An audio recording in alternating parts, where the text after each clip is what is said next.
Welcome to TV47 Weekend Edition. Interesting just how Sunday is a weekend, but at the same time, it's the first day of the week. It's my hope that you had a great one and looking forward to greatness, of course, in the coming week. We have lots lined up for you. And as always, on TV47 Weekend Edition, that is on Sunday, we focus much on the state of affairs, the state of the nation, politics as was in the previous week, and what we anticipate for the coming week. Professor Gitile Naitule will be my guest tonight, as well as Dr. Barak Muluka, for that great conversation. But first, the highlights.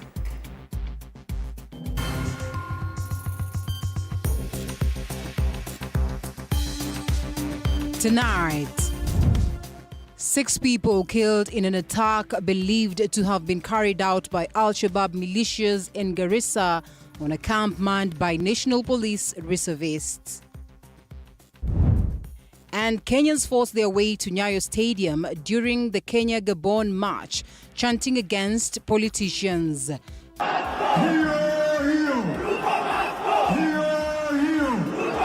But leaders say this is a spirit of negativity ailing the country. That the biggest challenge we have had is that spirit of negativity.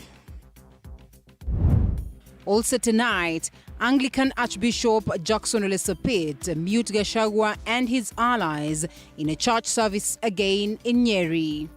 That in the church service is worship, and we are not going to allow any other speeches.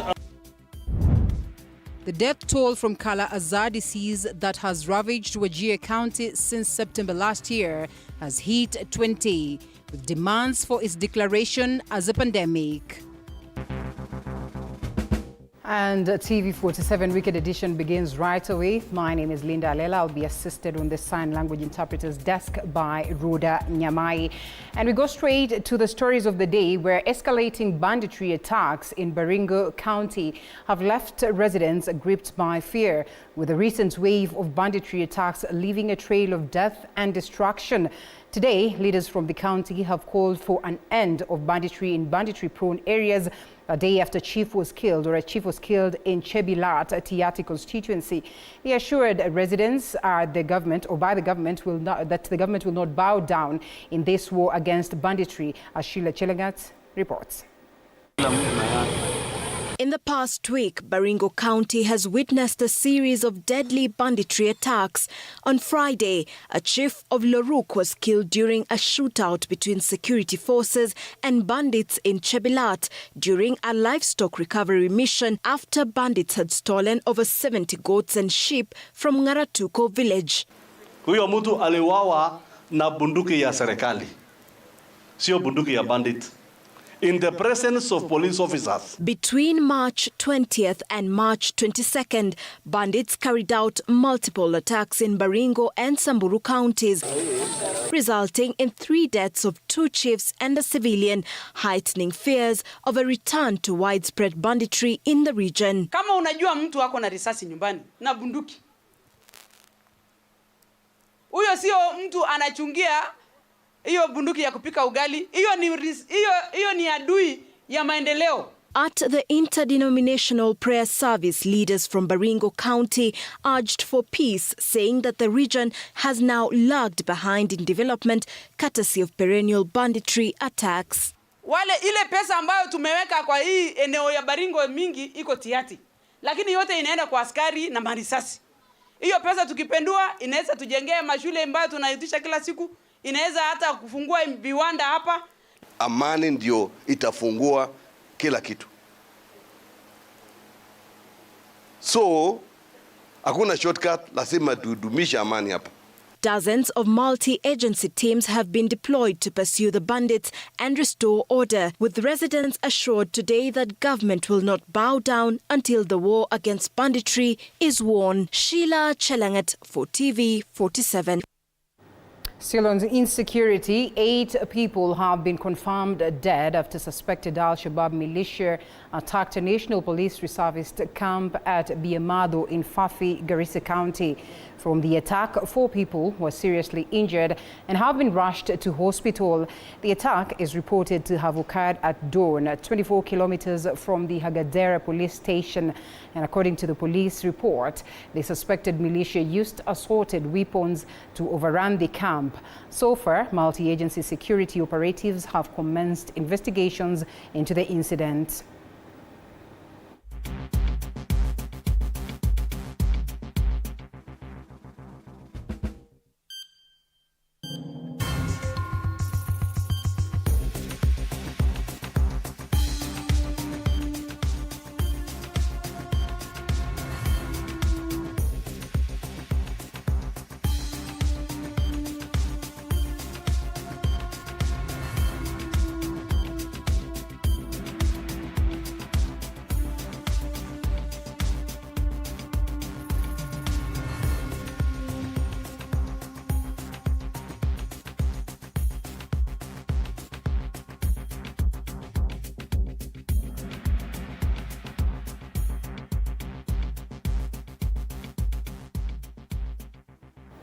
Now, 5 people, including 2 pilots and 2 engineers who are Kenyan nationals, died Saturday evening after a cargo aircraft crashed southwest of Mogadishu. Of course, the Somali Civil Aviation Authority confirmed that the DHC-5D Buffalo aircraft operated by Trident Aviation Limited went down approximately 24 kilometers from the Somali capital at around 5:43 p.m. local time.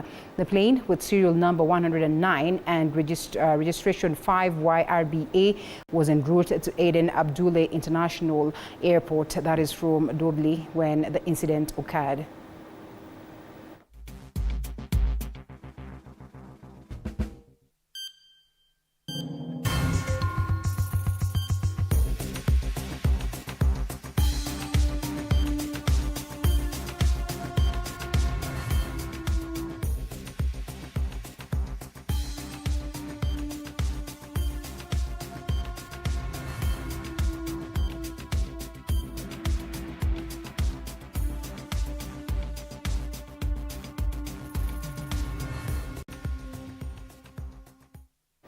Now, 100 of residents in Wajir County are suffering from Kala-azar and multiple fatalities have been reported. The situation that has compelled leaders and healthcare workers in Wajir to urge the government to declare the disease a pandemic in the area. Anastasia Mukabi with more details. Recent reports indicate that Wajir County is experiencing a significant Kala-azar outbreak with 20 people reported dead.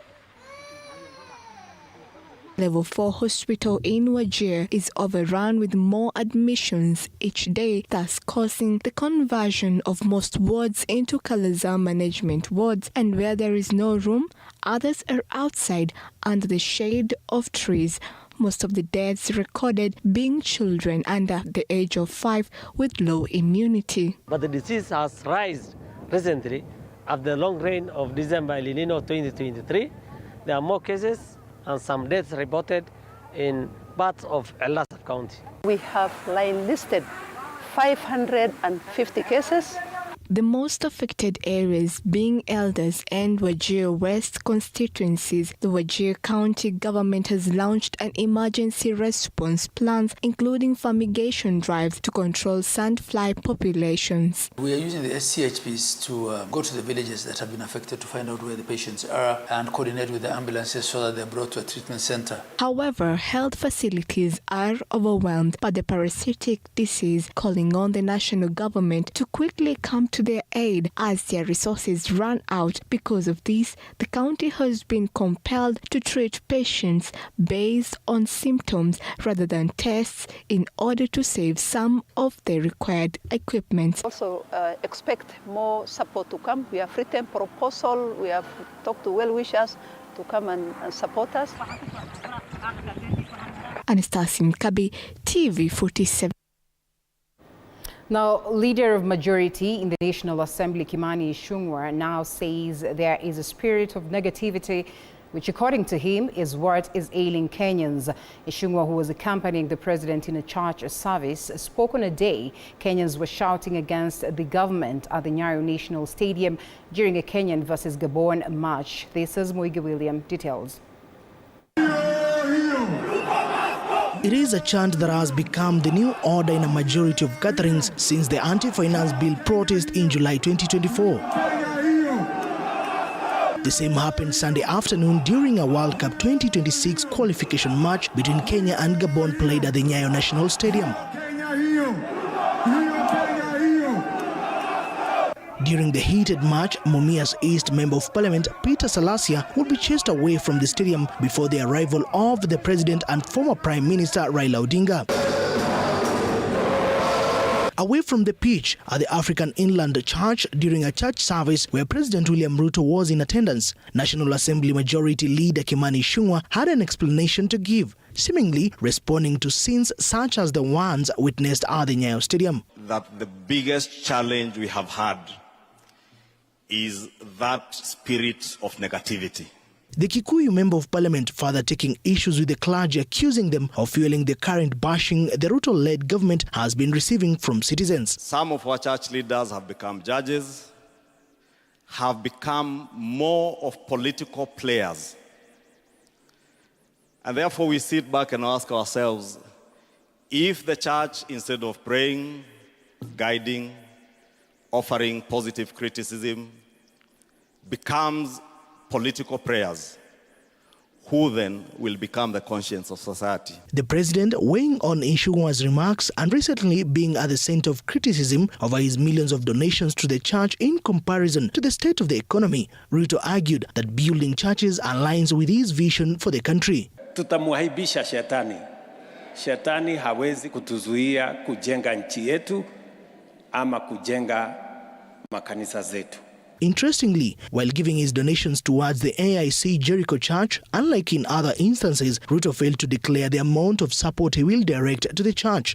Recently, Kenya Conference of Catholic Bishops stated that while church donations will not be rejected, they should be given discreetly rather than as a publicized gesture. Moige William, TV47. Tunashukuru sana.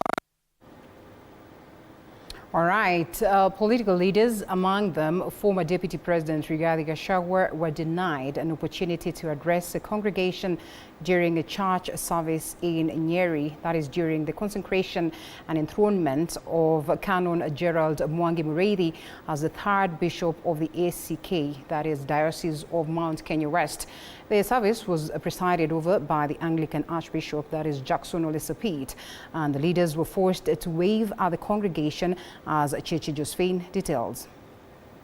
A week after Anglican Church Archbishop Jackson Ole Sapit muted the mics on politicians in all Anglican churches in the country, they were at it again. We have maintained what we have given as our direction as Anglican Church, that in the church service is worship. And we are not going to allow any other speeches other than that which the church has organized as part of worship.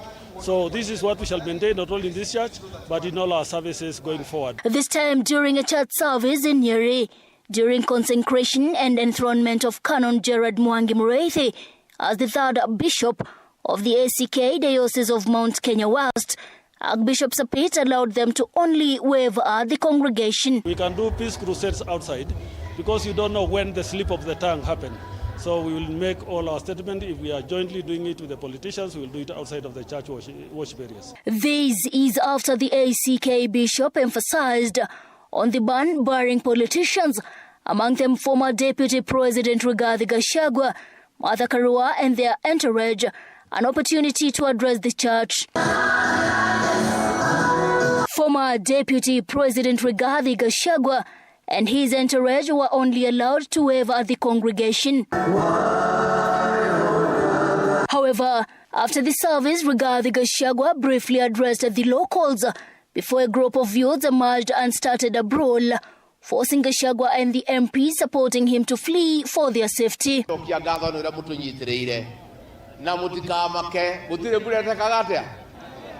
maundu maitu ni mega tuguthio tubangite o kahora kahora muthie na mbere na gututirira na mahoya na nigetha tukinye kuria Ngai witu endaga tukinye thwe turenda thayu thiini wa Nyeri County andu mendane andu maiguithanie andu maikare me kindu kimwe na tutigetikire gukahuthirwo kung'ethanira tondu tuli kindu kimwe na tuli andu amwe ni twaiguithania andu aitu ni twaiguithania. Chichi, Josephine, TV47. In the same breath, President William Ruto's Mount Kenya development tour next month has sent mixed reactions amongst area residents, tour planners and former Deputy President Rigathi Gachagwa's camp as the head of state aims to woo back the region after their impeachment of his former deputy 5 months ago. And as Mike Kagungu now reports, Gachagua convened a special housekeeping meeting Saturday evening to discuss, among other things, his former boss's moves after Ruto met his allies in State House on Thursday. President William Ruto is scheduled to tour the Mount Kenya region 5 months after the impeachment of his former Deputy President Rigathi Gachagua.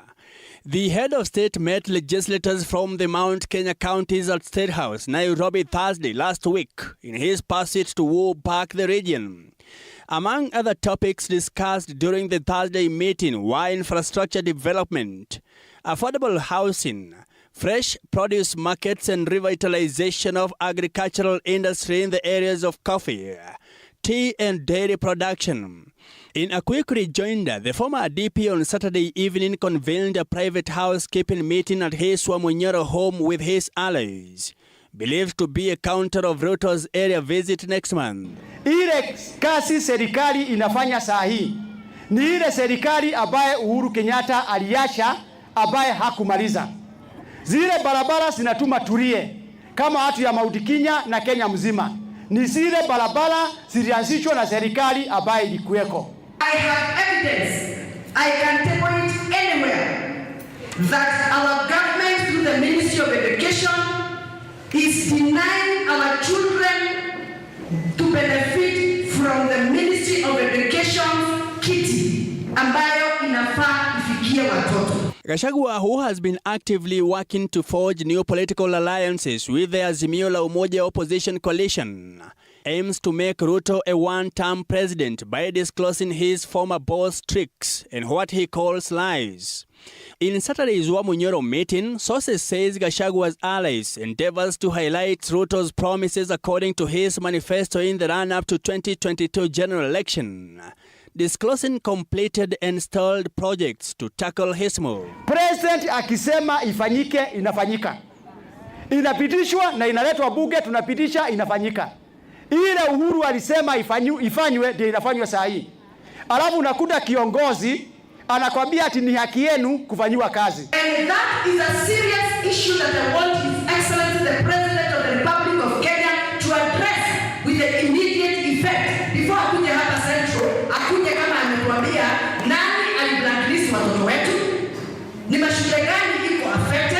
Public Service Cabinet Secretary Justin Muturi, however, said he will not accompany President William Ruto in his upcoming tour, highlighting that it was not his norm to follow the head of state unless the engagement directly relates to his ministry's mandate. I don't just follow the president. Even when Uhuru was president, it was never my practice or habit to follow him wherever he went. Because, you know, as a president, he has, a schedule of work. I also have a schedule of work. This also comes a week after Deputy President Kithure Kindiki hosted a meeting of 54 members of parliament from Mount Kenya region at his current residence in preparation for a week-long tour. Ruto's Mount Kenya development tour marks his first visit since the impeachment of Rigathi Gachagua. Mike Kagwango, TV47, Nairobi. Thank you, Mike, for that. Now, former President Uhuru Kenyatta says that those in government thought getting into power is what it means working for the people. Uhuru was speaking at a Thanksgiving service at the Catholic Diocese of Meru during a Thanksgiving Mass following the appointment of a new senior bishop, Jackson Muragara, that is by the diocese. And Kenyatta said he's enjoying his retirement as he watches those in power face Kenyans. He congratulated the new bishop, that is Jackson Muragara, for taking up the leadership of the diocese while also wishing a speedy recovery to Pope Francis from his illness.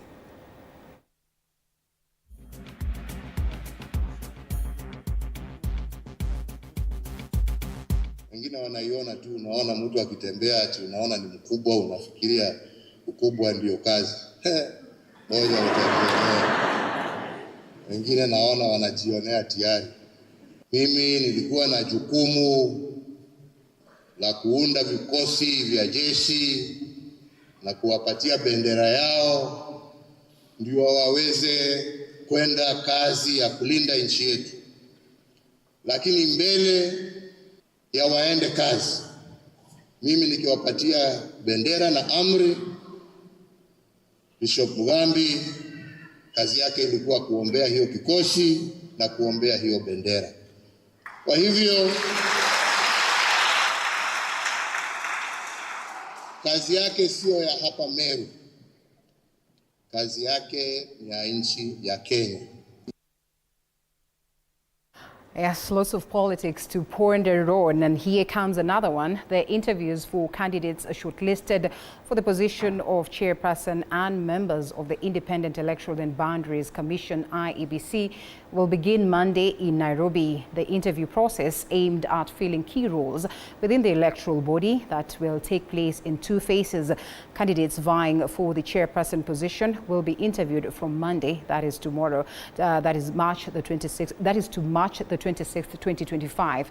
Immediately after the selection process for IEBC, members will then commence running from March the 26th to April 24th, 2025. This recruitment follows a prolonged leadership gap at the IEBC after the departure of the previous commissioners, and the appointment of new leaders is expected to enhance public confidence in the commission as the country prepares for the 2027 general election. Among those eyeing the position is former Registrar of the Judiciary Anne Amadi, former Chairperson of the Commission for the Implementation of Constitution Charles Nyachae, former Deputy Chief Registrar of the Judiciary Francis Kakai Kissinger, and Kenya Power Board Chairperson Joy Brenda Medivo, ex-Turkana County Attorney Erastus Edung Ethnicon, and ex-Nairobi County Assembly Clerk Jacob Ngwele, among others.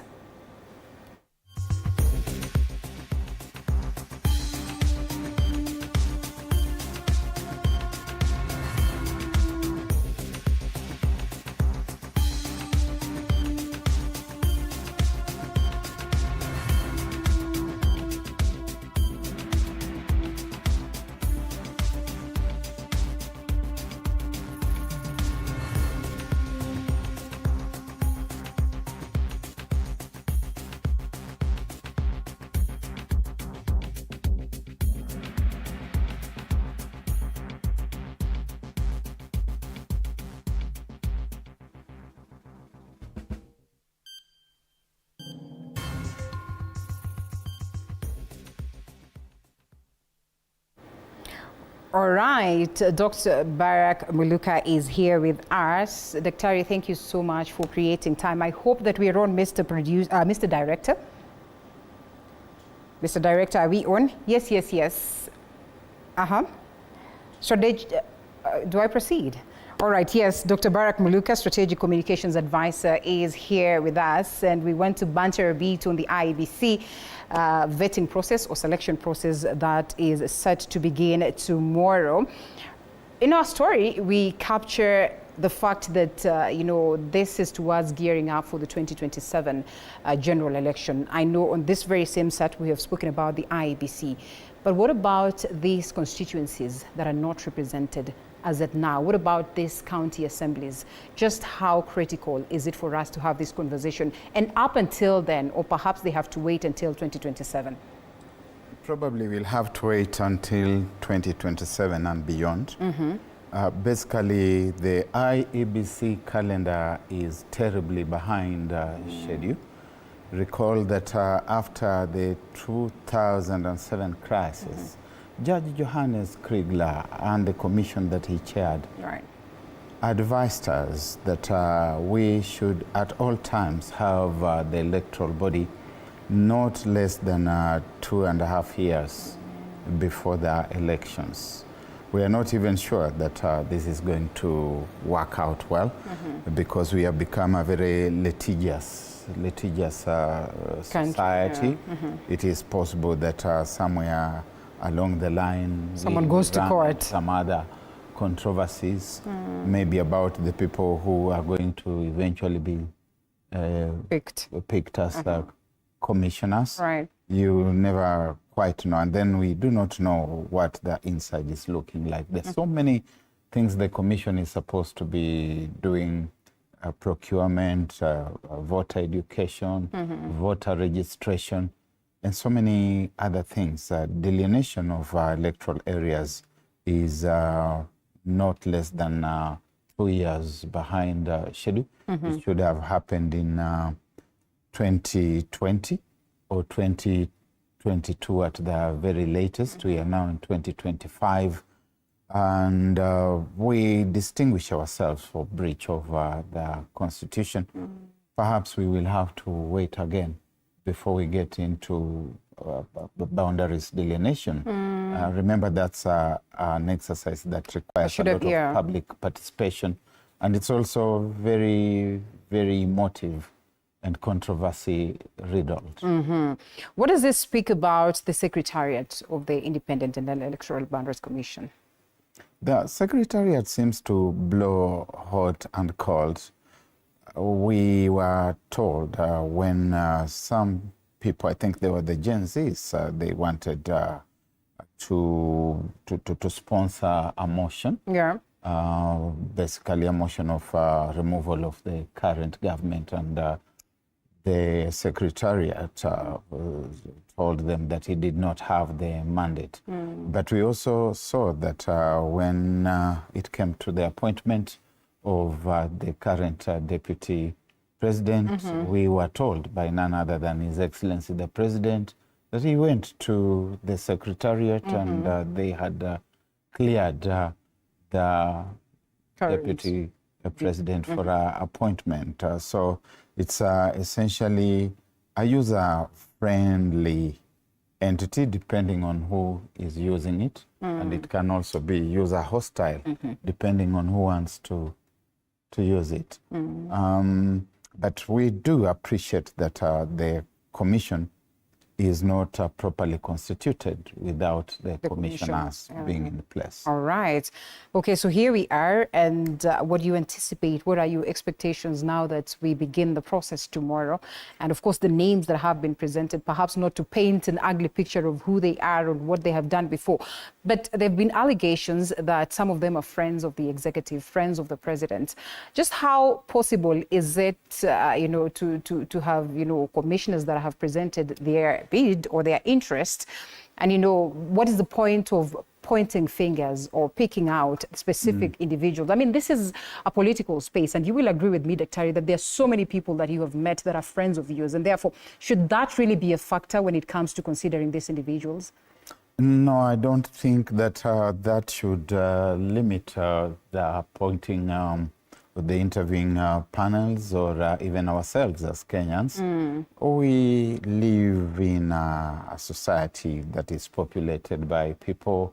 We will have friends, and I think that it is not quite right to impute improper motive unless we have some very tangible evidence that there's something sinister afoot. We want people who are competent, people who have what it takes to run that commission. Right. They understand the kind of job that they have applied for. The commission has got a history, and the entities before it have had a history. We know it has not been very good history. Right. We saw that even when former chairman Chebukati passed on a few weeks ago, Kenyans would not even allow him to rest in peace. So those who have asked for these jobs know what they have asked for, and they believe that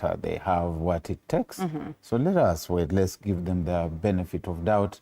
Let's not begin casting aspersions this early. But they know that it's a tall order. It's a very, very uphill assignment. All right. Like many other Kenyans, do you have any element of fear that there could be political influence and compromise as to the entire process, beginning from that time where we've had issues with the selection panel up until this very point and moving forward? I'll allow you to respond to that after the break. Okay, thank you. All right. Yeah, so we take this short break and then we come back with Dr. Barak Muluka. We certainly are hoping that we'll have gotten hold of Professor Gitile Naitule. And of course, we have so much more lined up for you still, so don't you go anywhere.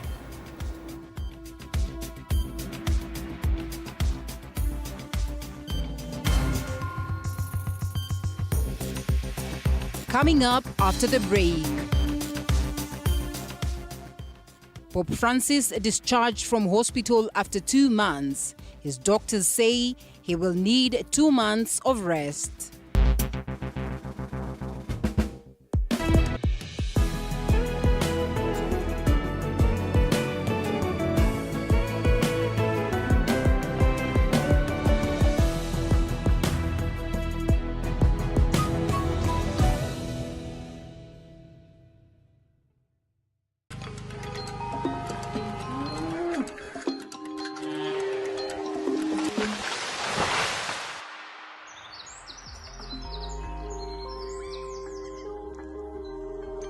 Our world is changing every day, and so should we, for the better. Each week, we tackle the big why, the question that should be on everyone's mind. Why isn't this fixed yet?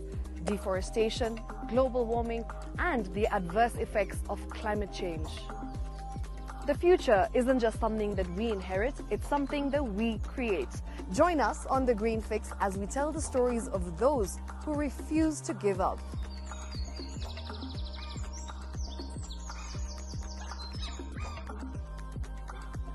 When it comes to fixing the planet, there is no time to waste. Join me, Shiksha Arora, on Thursdays at 9 p.m. on The Green Fix as we look into the big why, you and I.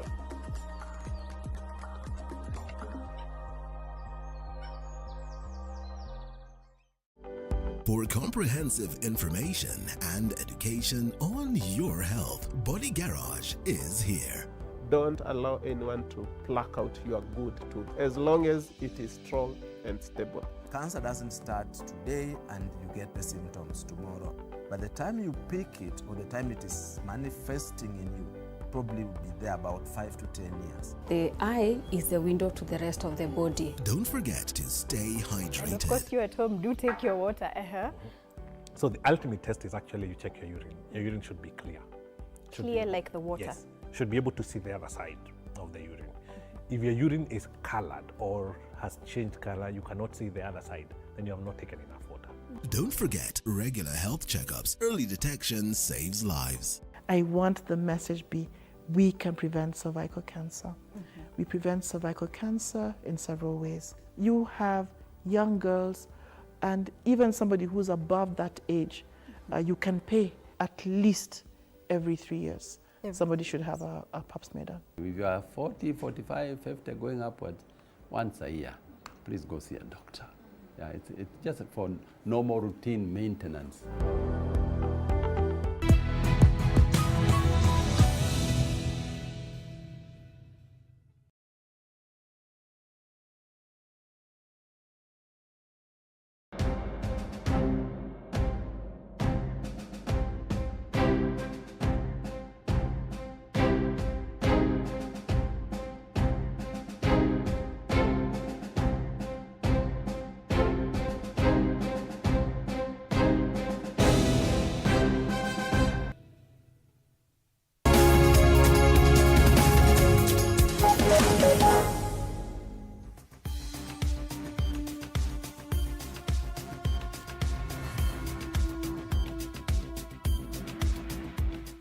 All right, welcome back to the broadcast. This is TV47 Weekend Edition, a bit of taking a look at what we expect for the IEBC vetting or better yet selection process tomorrow. But then again, we still have lots here where Pope Francis was discharged from Rome's Gemelli University Hospital today, and after a 5-week hospitalization for a severe case of double pneumonia. The 88-year-old pontiff made his first public appearance since February 14th and greetings supporters from the hospital balcony before his departure. Pope Francis waved and gave a thumbs up to the crowd, expressing gratitude for their support during his hospital stay. The Pope faced 2 critical health incidents, but his condition improved significantly in recent weeks. He is expected to avoid large gatherings and strenuous activities during his recovery period.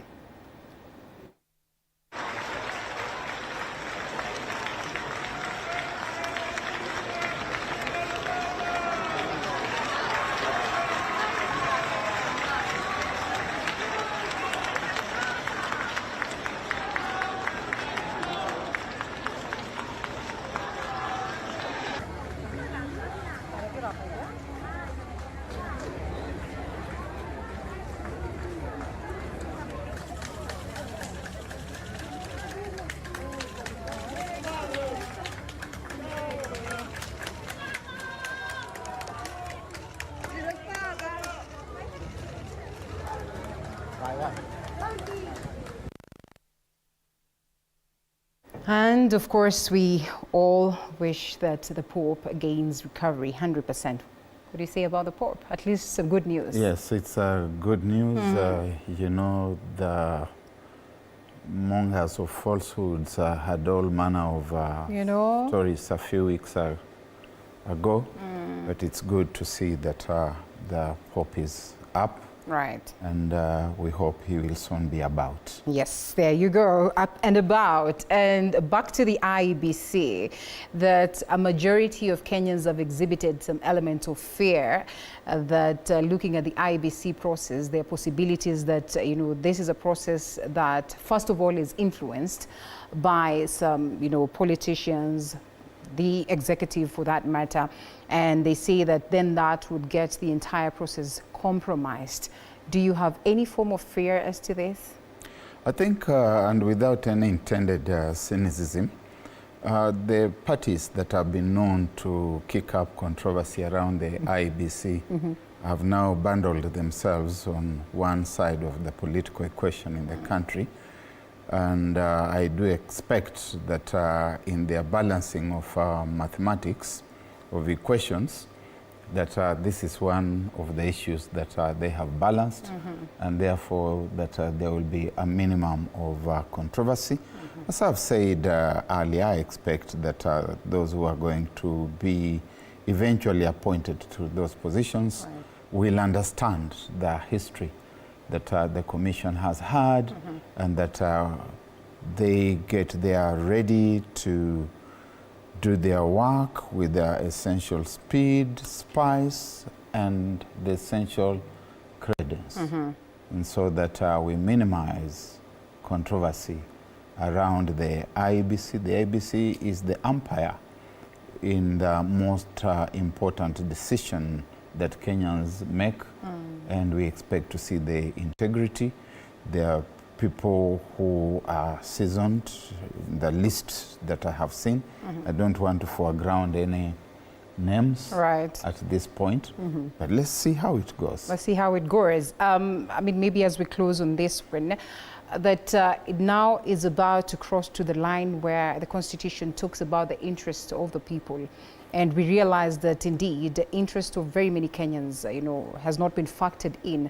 Like you rightfully say, there are constituencies that do not have representatives as it stands right now. For them to wait until, 2027 is just going against what the Constitution requires and dictates as to representation. When you look at this, and you have mentioned that, knowing Kenyans and knowing how we operate, there are possibilities that we could see people rushing to court to litigate on some of the matters, on some of the factors, individuals that will have been picked at this very point. Do you suppose that the courts are ready and set to address this, and in a manner that will not go against what is the interest of the people of Kenya? I think the courts are always very ready, in spite of the fact that the Kenyan judiciary has come under a lot of verbal assault in recent times. I personally still have faith in the judiciary. I think those who are inviting it under assault could also be having access to grind with the judiciary. They probably were used to a certain kind of judiciary in the past, which they also rolled their agendas through whichever way they wanted, and they do not seem to have that space just now. So I think the judiciary as judiciary is always ready. The judges and magistrates will usually go to bed not even knowing what matter is going to appear before them tomorrow, apart from ongoing business, and they have always handled their issues with essential credibility. So I think that they are ready. Meanwhile, for the IEBC, as soon as the commissioners get there, their very first task really should be to prioritize by-elections. There are people who have lacked representation for quite some time now, a number of parliamentary constituencies, a number of... Yes, and I think I asked that, so that means that has to happen almost immediately. That must be done. It doesn't wait for 2027? No, it can't. Okay. It must be done immediately. All right, interesting. I don't know whether you listened to SK Macharia, was it last week when he was talking? Yes, you listened to him? Listened to him. And largely, listening to his statements, you could almost tell that he was incriminating the IEBC in a huge way. He was probably talking about how the IEBC has been manipulated by certain forces, but I think he was also talking a lot more about the defunct bodies, like the Electoral Commission of Kenya, ECK, and Chairman Samuel Kivuitu, and the intrigues of those days, how they were told to go back to their offices and to change certain figures and the like. I do hope that that doesn't happen. But the big elephant, it's a very giant elephant in the room, it's not even about IEBC and how it conducts its business.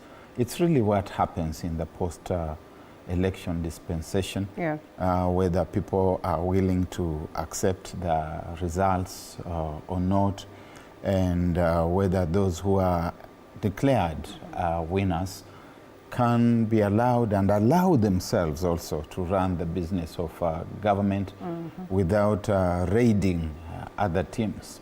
You can see that the present team, called Team Kenya Kwanza, having recognized that it does not seem to have what it takes to run the affairs of state and government, has found it necessary to now get players from the other team. It's like these things that people argue about in the English Premier League. If Arsenal seem to be going down, then they raid Man U and vice versa.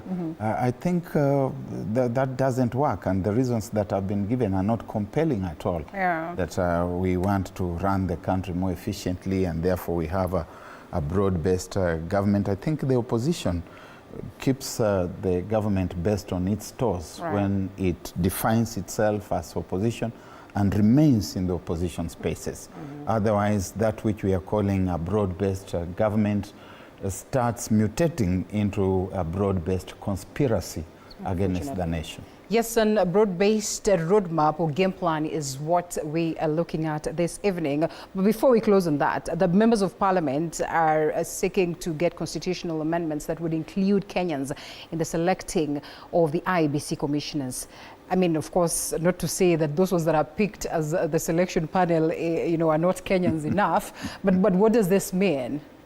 Is it public participation? Kenyans are already participating. They are given the opportunity to provide memoranda on the people whose names have been listed, and those names have been published. I think sometimes we become granular to a fault, and we fail to move forward. You know, we fail to make the necessary progress by nitpicking and some kind of almost filibustering that is not necessary at all. I think, and I hope and pray that Kenyans will allow this process to come to maturity, and that we can have a commission, we can have commissioners, and that they can begin undertaking the business for which this independent Electoral and Boundaries Commission exists. All right. You see, you mentioned the Premier Leagues, and you talked about Arsenal and Manchester, and I thought we had a game today at home. And you know, Gabon must be wondering what is not going on in Kenya. But then, of course, we also have feedback from you back at home as to that specific occurrence today. They say shouts and actions are two parallel meanings. Kimutai Yegon responding to, you know, the game and what played out yesterday. You have watched that story that we have carried. And they say mixing politics and football, that is Bena, well, neither here or there. And of course, Orango Dominic says they lack respect. Life will go on and you have a home to go to and put food on your table for your family. That is Koech Eric. And Mapua Siafu says, now everyone is going back home after the chance. That is, of course, after that particular match. And you say, go is a must. That is Peter Yule PJ. I don't know who is going. And others have expressed themselves too kwa kusalimia Mheshimiwa Salasia. You have witnessed the occurrences today, you know, this kind of intolerance, and that majority leader would say that perhaps there is, you know, a spirit of negativity in the country. And, you know, others will hit Salasia because then they say that he has insulted BAMBA, that is the Right Honorable Raila Odinga, at some point in time, while others would be there saying or chanting, you know, this talks of, oh, perhaps the president must go or somebody else must go. I mean, what does it paint of a country and, you know, where it is that we are, that we have escalated this to levels of where the game is? And I see Professor is here. We should be looping him in shortly. I think those who believe that President William Ruto ought to go have a right to believe so. I increasingly believe myself that he has not kept to his square, and that there is a lot of justification in the thought that he should go after this term. But there's also sense of occasion, and where we should push and prosecute that agenda.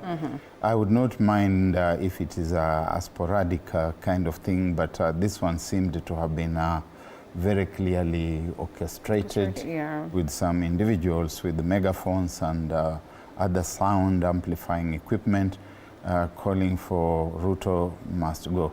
I believe that Ruto ought to go. In fact, I believe that Ruto must go. But I don't believe that that was the correct forum for prosecuting of that agenda.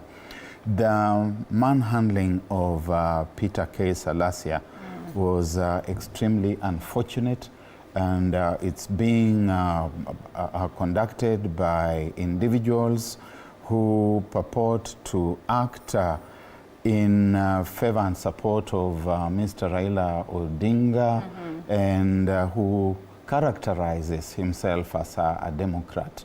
He must accept to be criticized.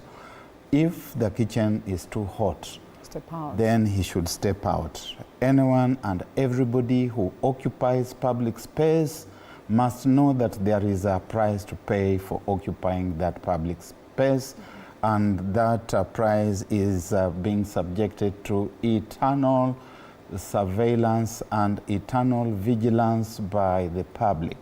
So to rough up Peter K. Salasia and to tell him that Eshimu Raila, I think that must be condemned in the strongest possible terms.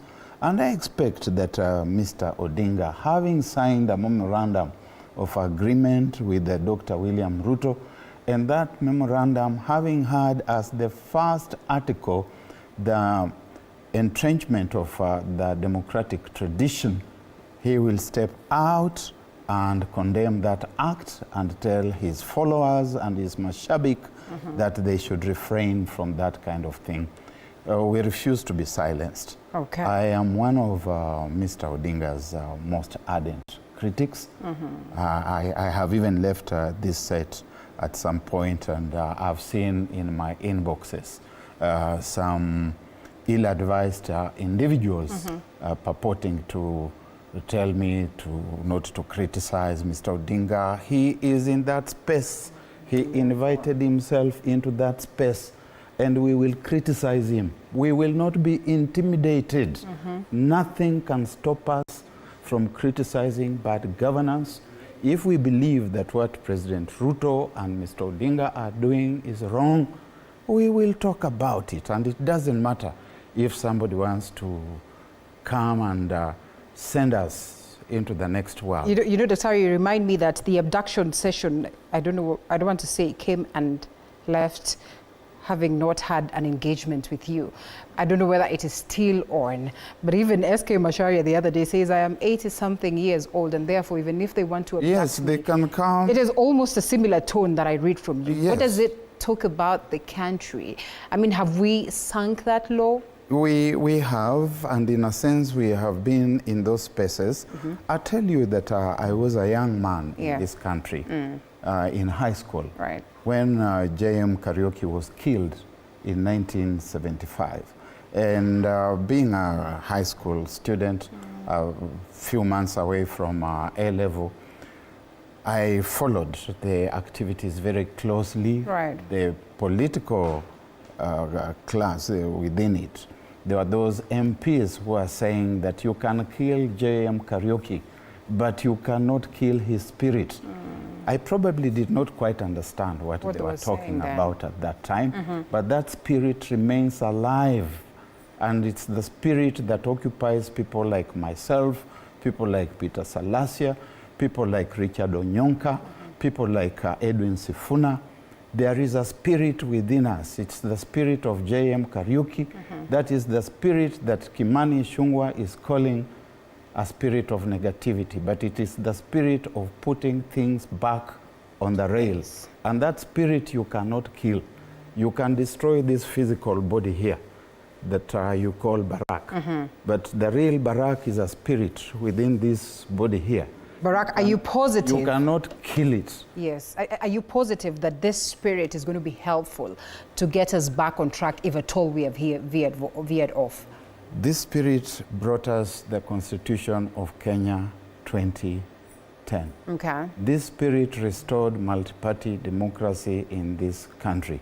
And this spirit is going to defeat the wickedness of any government, no matter how broad-based it may be in its wickedness. And the broader game plan is what we discussed. But after this short break, I see Professor is here. Allow us a minute at least to say jumbo to him as we welcome him on set. So after this break, we come back with more. Don't you go anywhere.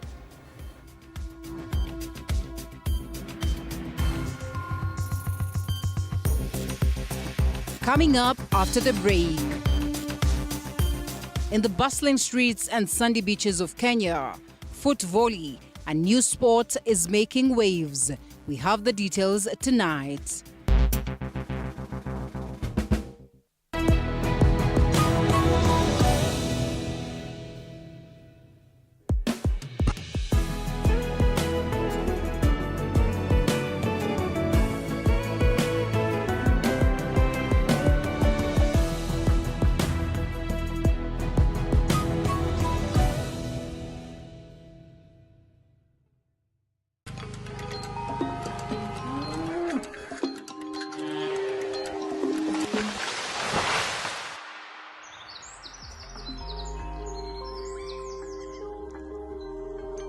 Our world is changing every day, and so should we, for the better. Each week, we tackle the big why, the question that should be on everyone's minds. Why isn't this fixed yet? Deforestation, global warming, and the adverse effects of climate change. The future isn't just something that we inherit, it's something that we create. Join us on The Green Fix as we tell the stories of those who refuse to give up.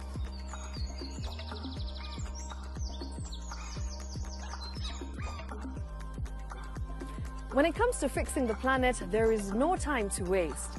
Join me, Shiksha Arora, on Thursdays at 9 p.m. on The Green Fix as we look into the big why, you and I.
Sports News brought to you by Maybets.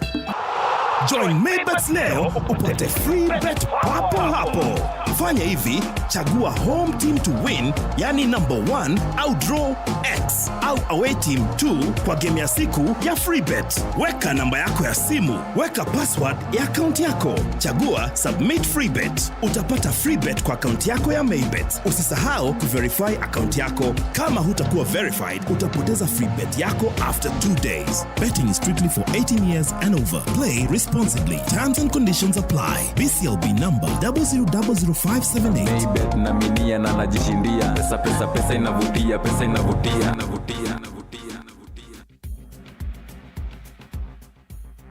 All right, the gentlemen are here, but before that, we get sporty, and Carl Flash Tunder of Kenya and Britton Elfin Evans are the winners of the 2025 WRC Safari Rally.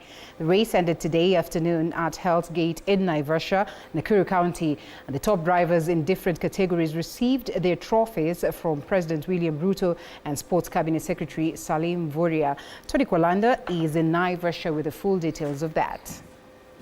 Adrian Flomo with Hyundai.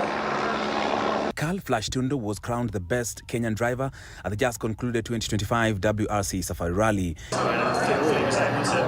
Navigated by Team Jesop in a Ford Fiesta, Tundo received his trophy from President William Ruto Sunday afternoon at Hell's Gate, Naivasha in Nakuru County. I am proud to see the continued success of our helmet program, which is essential for the safety of both drivers and road users. The collaboration with the FIA Foundation and AA Kenya is promoting safe mobility is crucial, and we are grateful for their continued support. The overall title went to Toyota driver Elfin Evans, who was navigated by Scott Martin. Yeah, I'm so happy. This was 100th rally for the Toyota Yaris history, which one we also won. And I won this rally 40 years ago, so brings tears to my eyes to remember that time. Evans becomes the first Briton to clinch the WRC Safari Rally trophy. Hyundai driver Oit Tanak finished in second place ahead of his teammate Thierry Neuville of Belgium. All right now, of course, the photo opportunities. The 2024 WRC Safari Rally champion Kala-azar of Toyota retired from the race. Other local drivers who finished the competition are Tinashe Gatimu and Pauline Shegu. Kenya Commercial Bank were the main sponsors of the 2025 WRC Safari Rally after giving over 209 million Kenya shillings. It is indeed a great success, and this can be confirmed by the numbers who have turned up, the exciting, challenging and trailblazing competition that we have witnessed, and also for our customers who have shown up today. So my takeaway today is that, guys, next year we commit as a corporate entity. We will be on the table again to make sure you enjoy this excitement. To my customers, my SMEs, I know we've enabled you to have money in your pocket. Let's not forget our environment. Let us maintain our environment. Tony Kwalanda, TV47, Hell's Gate, Naivasha. All right, and still on the same, Team Toyota has won back-to-back WRC Safari Rally titles in Kenya. The latest driver to claim the crown is Elfin Evans, who made history as the first Briton to win the Safari Rally. Tony Kwalanda had a one-on-one interview with CFAO, that is Managing Director Avinda Real. Let's take a look at that. In the 2025 WRC Safari Rally, here at the most spectacular Hell's Gate in Naivasha, Nakuru County. And of course, we are joined by the Managing Director of CFAO, or CFAO, Managing Director Avinda Real, of course, who is very excited that the Toyota team came over here. My favorite Toyota team, MD, is Takamoto Katsuta. Very engaging, please pass on our, of course, our feedback to him. He's such a lovely soul and spirit. Of course, amongst the other driver like Kala-azar. But how has been the race for you as CFAO and Toyota Kenya? First of all, I'm very excited to be here in Hell's Gate as we have an activation from CFAO today, inviting all our customers. First of all, to thank them and appreciating all our customers and our partners and hosting them here in Hell's Gate today. The rally has lived up to its standards of being one of the toughest rally. As you saw from yesterday, today the leaderboard has been changing. So far, I'm glad to say that Toyota is still leading with Elf Evans being number one, but closely contended by the other teams. And Takamoto, one of your favorite, is at the moment lying fourth. So it's not yet over, but we hope that we will actually clinch it once again. And as you know, Toyota has been a very strong contender in Kenya. Since the reintroduction of WRC in Kenya for the last 4 years, Toyota has been winning. And I hope and pray that we will win it again in 2025. Of course, I know Elfin Evans, who is the series leader in the WRC, is on top. The defending champion, of course, is Kala-azar. However, of course, Toyota Kenya, you've been very instrumental in terms of road safety. So besides just bringing some of the top drivers on the rally scene, you also advocate a lot for road safety. And I saw that particular initiative you did with one of the schools in Nairobi. Yes, we did an activation for road safety campaign. It's actually under hashtag Road Safety for All, because we believe going to the schools and children are the future for us. So let's protect them, let's make them safe, and it is very important to educate because we have got a lot of bikes, we've got a lot of trucks, vehicles on the road. So it is important to bring out the safety campaign for these, make the children safer for tomorrow. So we rolled it out with the Jogo Road Primary School, and we intend to roll this out to all the other schools in the few months to come. My last question: how important is the WRC to CFAO? Not only to CFAO, I think to Kenya as a whole. I think WRC is very important. One, because it's the most viewed all over the world. It brings in a lot of tourism for us. It brings in a lot of publicity for us as Kenya, and obviously as CFAO, hosting the Toyota team is one of the most important things. What else can we ask when you have got the world champions on our door? And we also say that the car in front is always a Toyota. So we'd like to be there.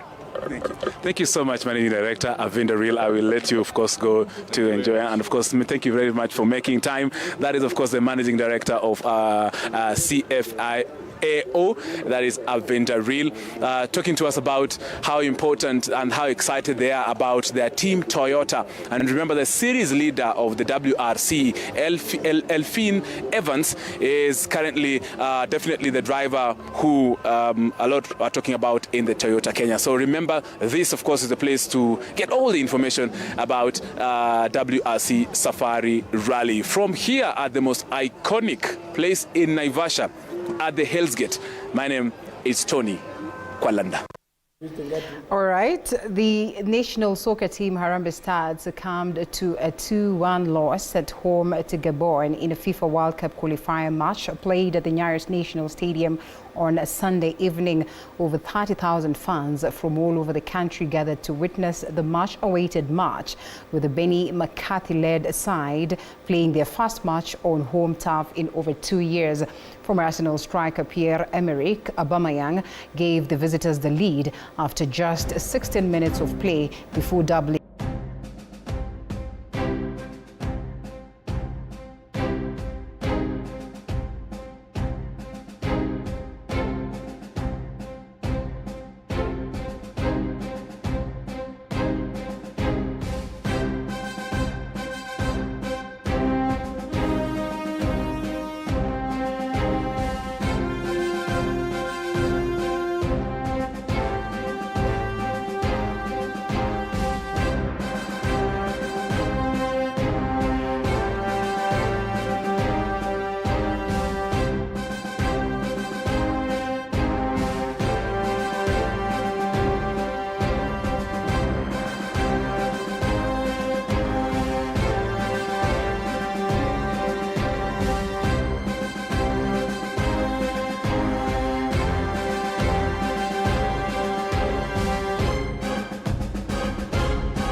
and sandy beaches of Kenya, foot volley, a new sport, is making waves.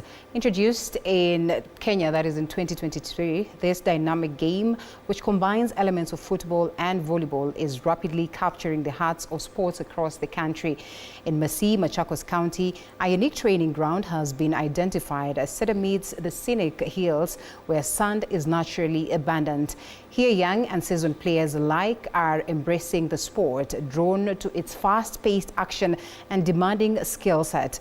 Our sports reporter Boniface Kimanzi walks us through this upcoming sport in the country. Take a look.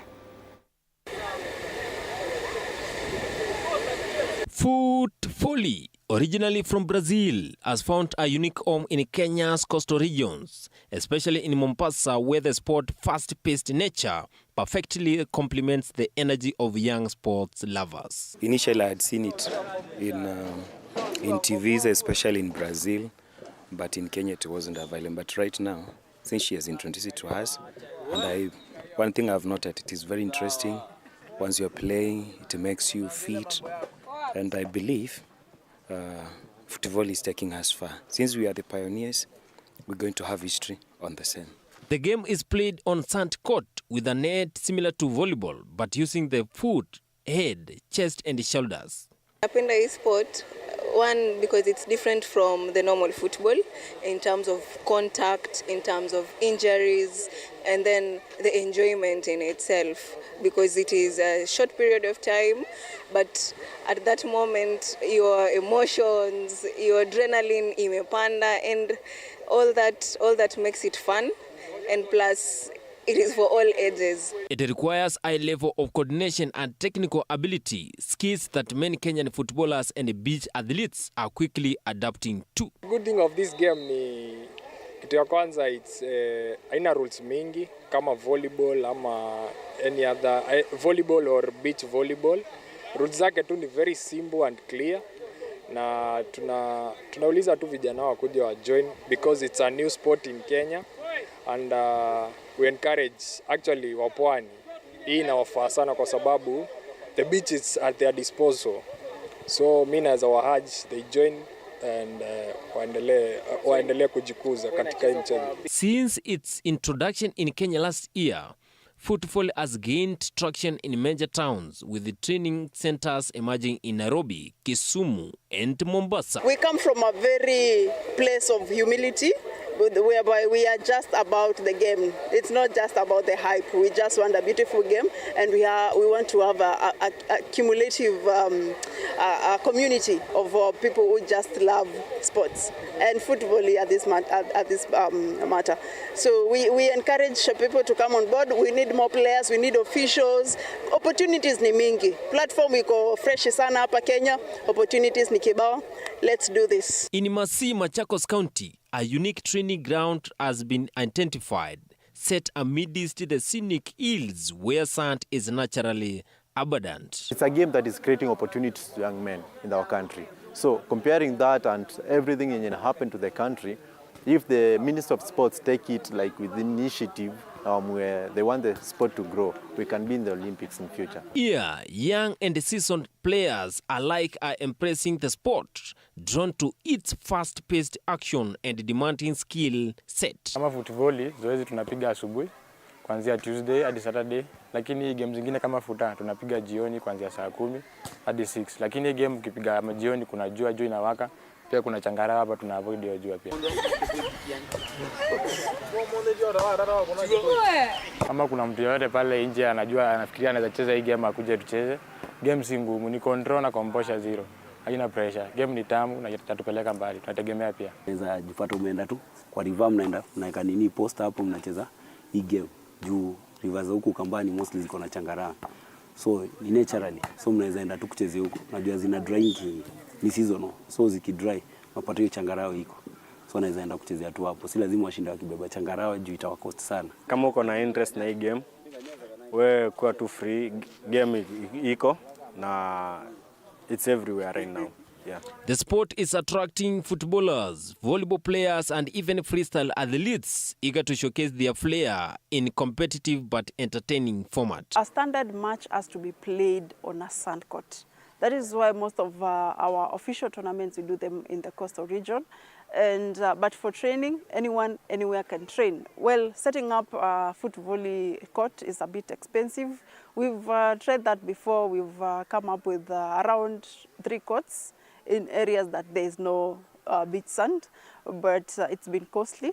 But again, we can always adapt other techniques. We've adapted actually other techniques like Altinya. Altinya is a technique whereby 2, 3 or 4 players can control the ball, and the ball control is all that we need. Sports enthusiasts believe Kenya, specifically around the coastal sandy beaches, has the potential to become a foot volley powerhouse in Africa and beyond. This game is so interesting because it's played by only 2 players in a team, and it becomes so interesting because we have tried they only play it in the beach, but we have tried as a team and build a field here, so for it to accommodate everyone, so that we can have that beach vibe here.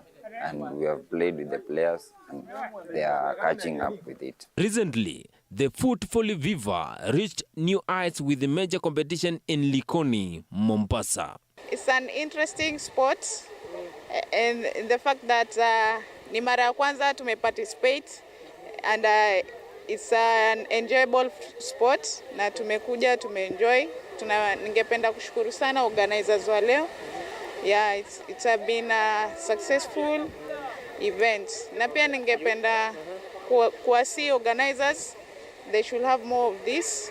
Pia inasaidia vijana sana. The event brought together some of the most promising athletes from across the country, marking a significant milestone in sports development in Kenya. My call to government and other stakeholders is that this is a new sport, and we want it to be as famous as possible, because seeing it around the world, it is there, it has been there, but for Kenya, like this is when it has been introduced by Coach Paski, and so we call upon the government and all stakeholders to help us, to join us, get more and more and culture it.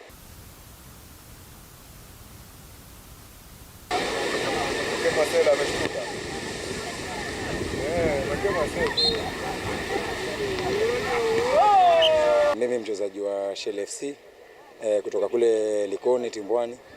Tumekuja kuparticipate huku Nyali, na hii tournament tulialikwa tukakuja kuparticipate. Kulingana na mechi tumecheza poa, tumeappreciate, nimecheza na mwenzangu, maana ni volleyball ya wachezaji wawili, na nilikuwa na mwenzangu Paul Kavula. Tumepambana mpaka tumefika finali na tumebeba hiki tournament. The tournament showcased thrilling matches, impressive acrobatics and growing fan support, proving that the sport has a future beyond just a casual play. Tunashukuru sana walioweka mchuano huu ili vijana wetu waweze kuonesha talanta zao. Tunashukuru sana, na pia kama taifa venye wamekuja wakatusupport, pia tunashukuru. Na tungeomba kama next time wataweza kupanga wailete 002. Pia tuko na beaches ambazo tunaweza kuenjoy ball.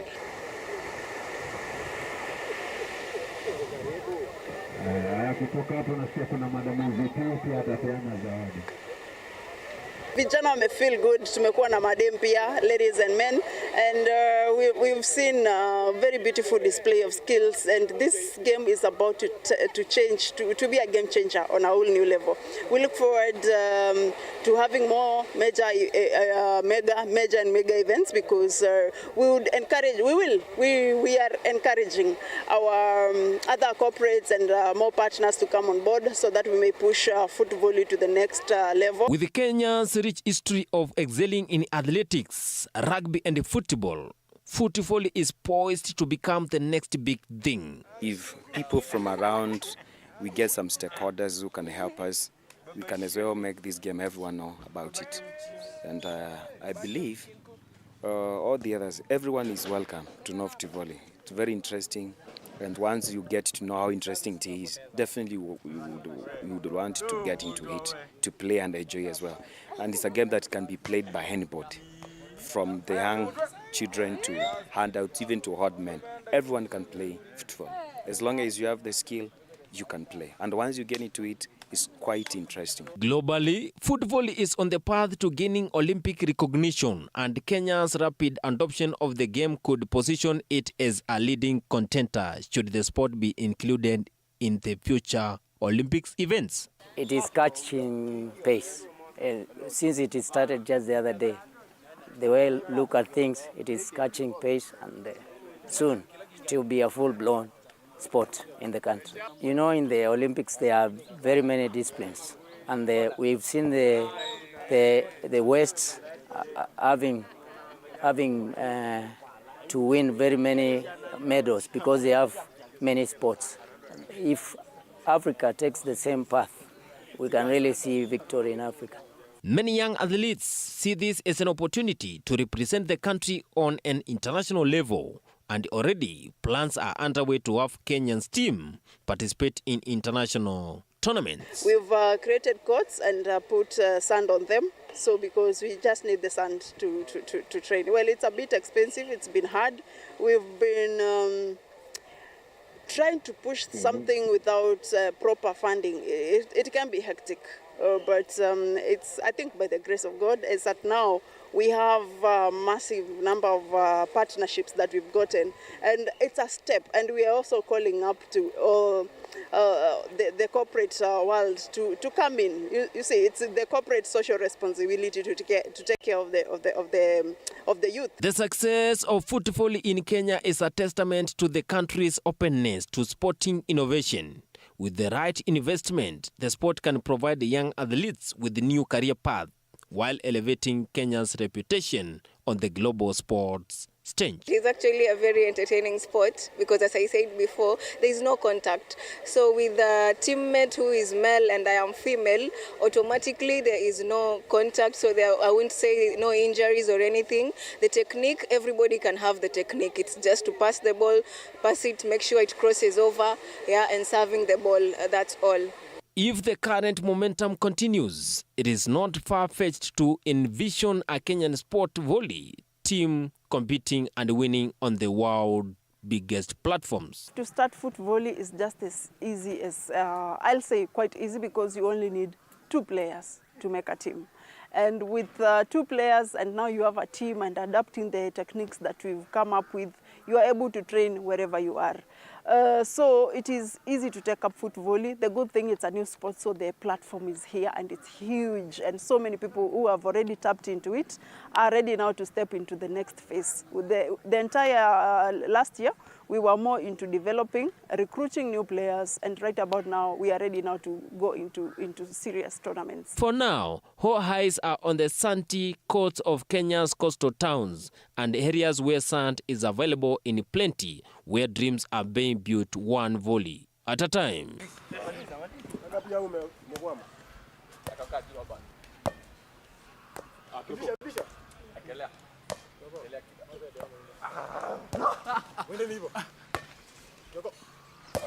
Football stands as testament for Brazilian love for sports, beach life and creativity, as it combines soccer and volleyball skills, and it has carved its own niche in the Kenyan landscape, providing both players and spectators with an amazing experience. Reporting for TV47 Sports, my name is Boniface Kimanzi.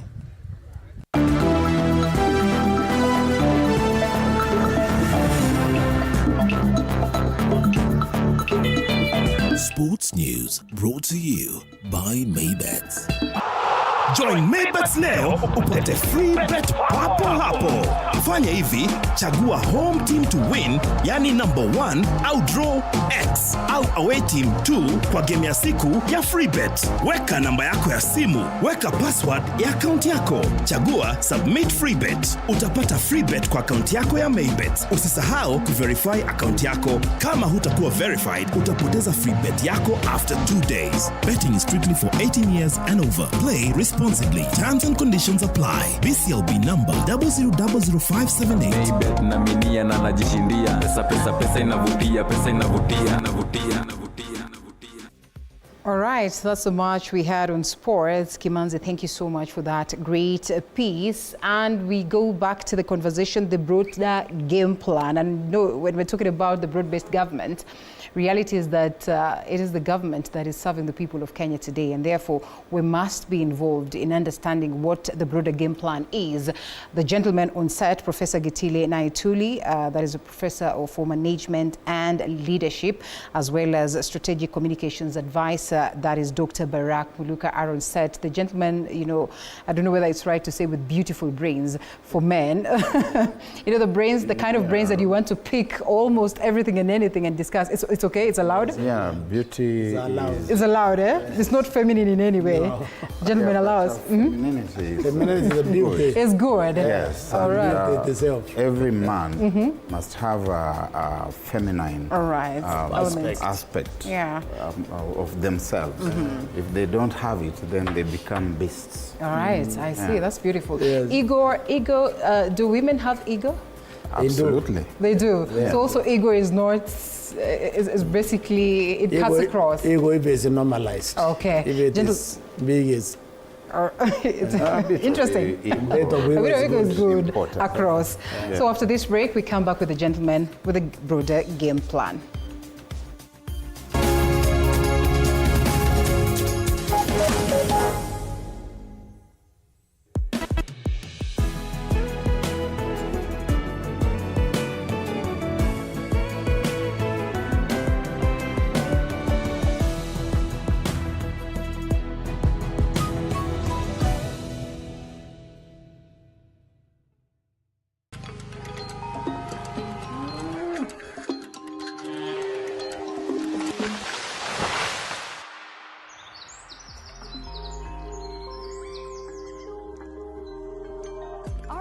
Is changing every day, and so should we, for the better. Each week, we tackle the big why, the question that should be on everyone's mind. Why isn't this fixed yet? Deforestation, global warming, and the adverse effects of climate change. The future isn't just something that we inherit, it's something that we create. Join us on The Green Fix as we tell the stories of those who refuse to give up.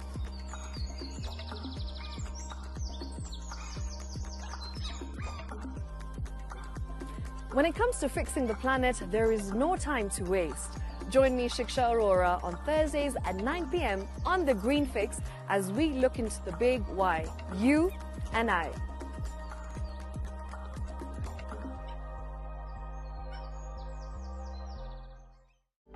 For comprehensive information and education on your health, Body Garage is here.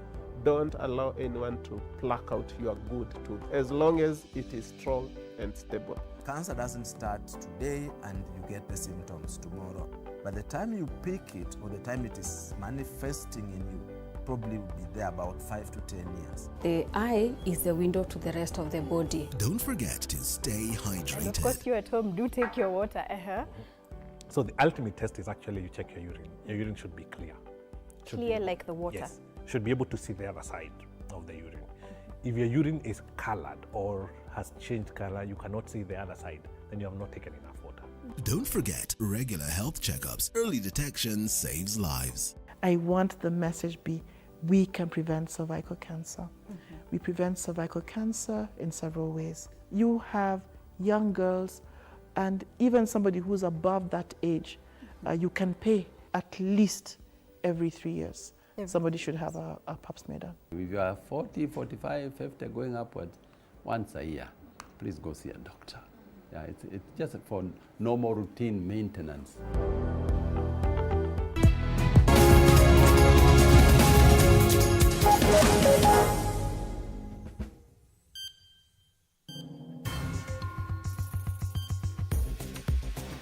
All right, welcome back to TV47 Weekend Edition. Prof, before you came on board, we had touched a bit on the IEBC, but the last matter that we had touched on was on, what played out today at the Nyayo National Stadium. And now that we are from sports, I think I'd love to hear what you have to say. Dr. says the spirit is on, and therefore those ones that are in power should allow for them to be criticized.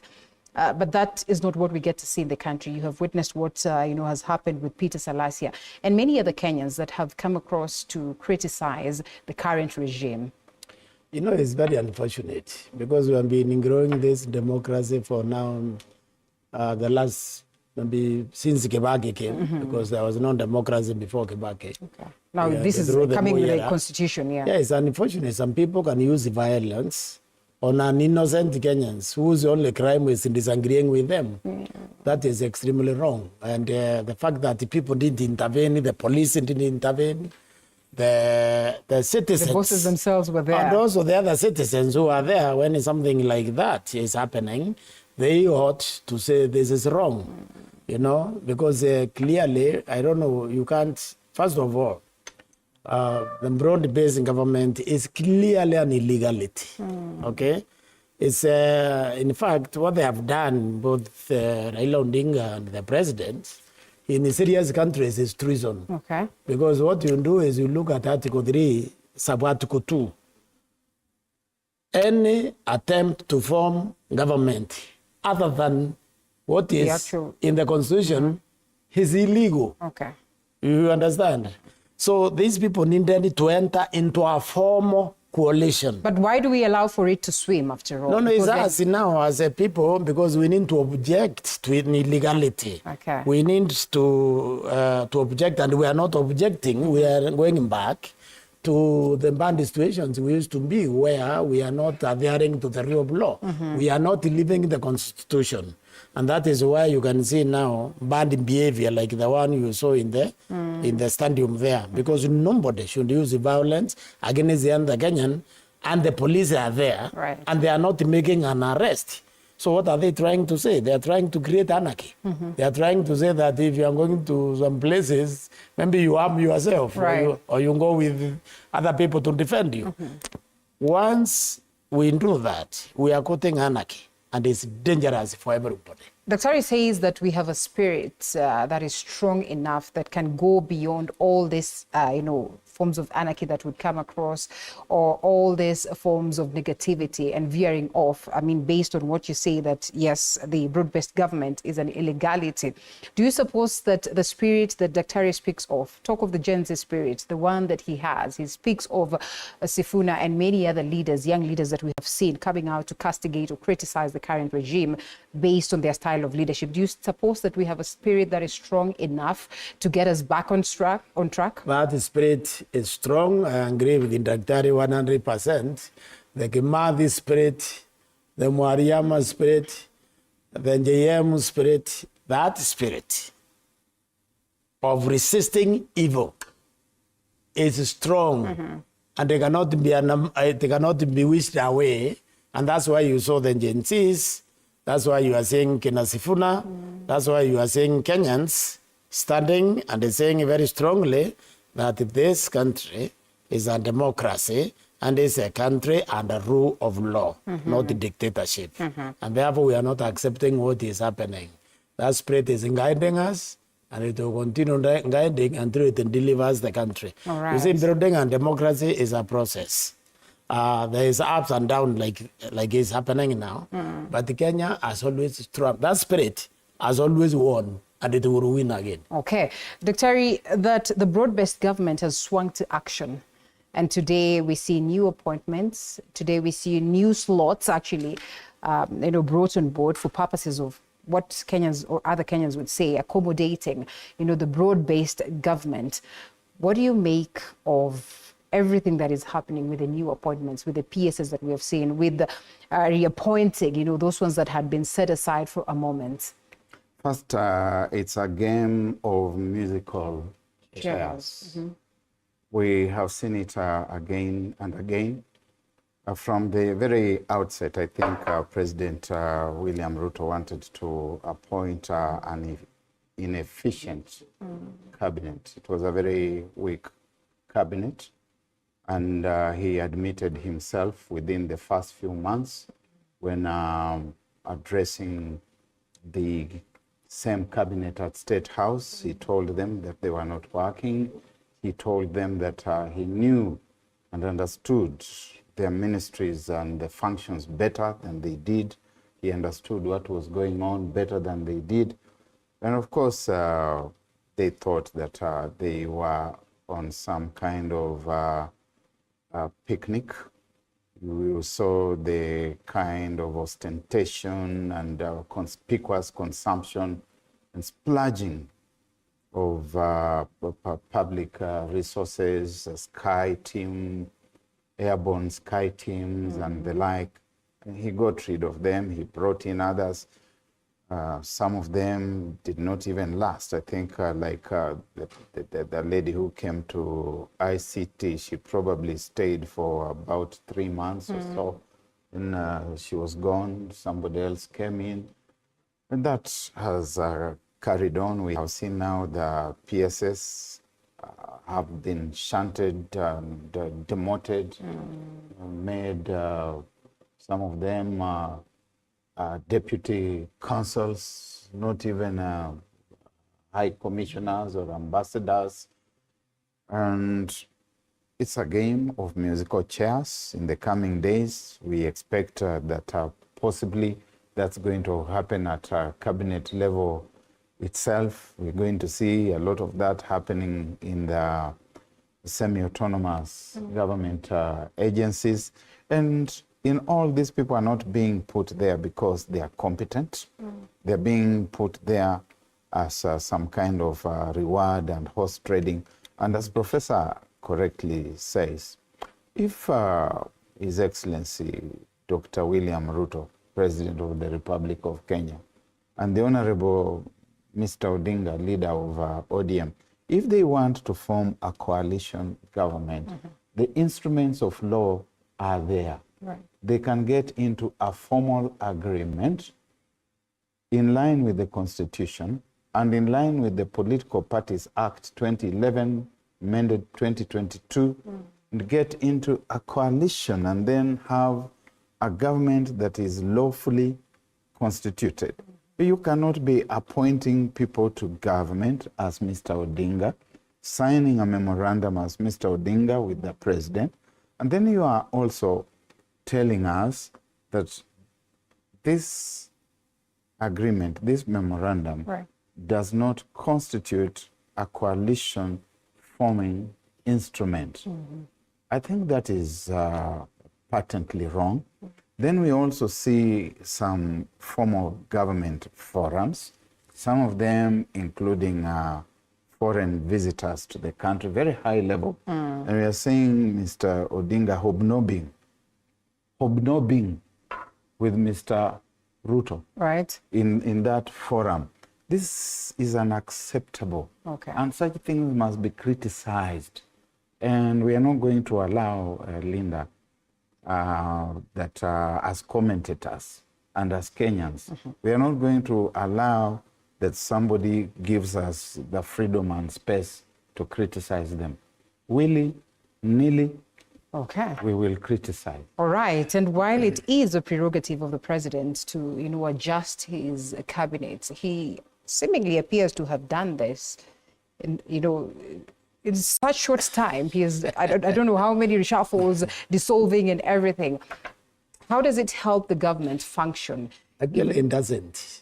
It just is an indication of disorganization and a fundamental one. Because when you're forming government, you are supposed to have figured out an entire 5 years in your mind. So you place people competently in areas where they can actually assist the country. So the need to change does not arise when you are doing a good job. So there's an indication that there is a fundamental weakness in the manager, working decisions. But what is even worse is our current setup, our law as it is right now. We're in a presidential system. The president can clearly govern even without any of the houses of parliament, without Senate and without one, according to the current. So moving out to go and shop for the opposition, that is undermining democracy.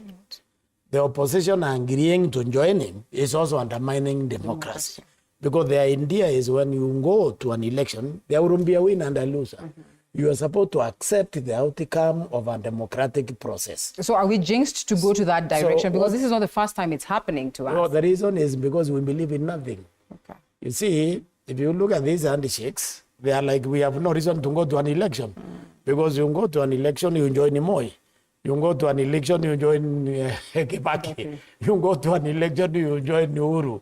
And now you join Why did you even go to one? You went there to do what? Because what took you to an election is because you have an agenda for Kenya. You couldn't get that agenda, and Moi, you are never to get it on Uhuru. So this is a clear indication of self-seekers. Okay. People who are absolutely have no interest with Kenya. They have they are pursuing a personal agenda, because a personal agenda can fit within anyone. So that is what is happening. I struggle to understand why we allow for this then to happen. And when you're talking about now, join Ruto, join Moi, join Uhuru, we're talking about one individual. I like that you are saying you struggle, because we have supported Raila for the longest, 2013, 2017. Because I actually believed that Raila believes in Kenya. Okay. And I could not read the signs. So I can't blame any Kenyan who have been supporting him. Yes. Because I couldn't see about Moi. I didn't see the Moi. Yeah. I didn't see the Kibaki was a mistake. But now it just occurs to me, actually, that Raila has been taking the country for a ride. He has never wanted to be president. Okay. Because it went 2007. If he really wanted to be president, he would have told Kibaki, you become prime minister, I become president. Kibaki then he says Raila. Kibaki would have agreed. Do you understand? But he quickly agreed to play second fiddle, because psychologically he is afraid of the seat. Okay. He may not even know it, but he's scared of it. 2017, he had defeated Uhuru, I believe, with nearly 2 million votes. Okay. And then after the nullification, the minor ruling came that the finality of the polling station was now anchored in law, which it is actually in Article 86 of the Constitution. But it was now reinforced. Now, I think a lot of people saying that now we will post agents in every polling station. I think Raila realizes he's going to win the election and boycotted it. So it's not just the Kenyans who have been in the... Personally, I'm one of those who, unfortunately, I believe Raila is the savior for Kenya, and I've supported him all this, including last 2022. One to you, eh? So it's not just the other Kenyans. All right. It's everybody. But now, I think everybody macho imefunguka sasa. Okay. Sasa I think it will be very difficult. Should we say that macho haijafunguka late ama macho imefunguka late? No, it's okay. Imefunguka in good time. In good time. Because Kenya still has life ahead. All right. Yeah. Still on those appointments, kidogo too, like you rightfully say, we are struggling with getting women on board. I think before we came on board, we were talking about Namibia and the fact that they have picked a female president. And Dr. here was trying to walk us, through the cabinet there. Even in the latest appointments, we do not see President William Ruto managing to capture, that female element, the 2/3 as enshrined in the Constitution, that out of 14 new appointments, only 5 are women. And you talk about the Namibian cabinet. Why, I mean, fully constituted with so many women therein. You will be giving us the numbers. Does this speak to a possibility of a Namibia that is going to grow bigger and better because of this kind of composition? I think we have seen that spaces that are led by women, by and large, tend to be better governed. And we're coming to Meru County. Yeah, except Meru, where they don't like women in leadership. And we know that Kawira Mwangaza is not the first one. We remember that there was Anorita Karemi Njeru, who was MP for Meru Central in the 1970s, and they zoomed in on her like angry bees, worse than they have done with Mwangaza. In fact, Mwangaza survived for a longer a woman with 9 lives time, in a way. Yes. You can see that President Nandi Netumbo of Namibia, having been elected, as only the second woman elected president of the continent of Africa in about 70 years of independence.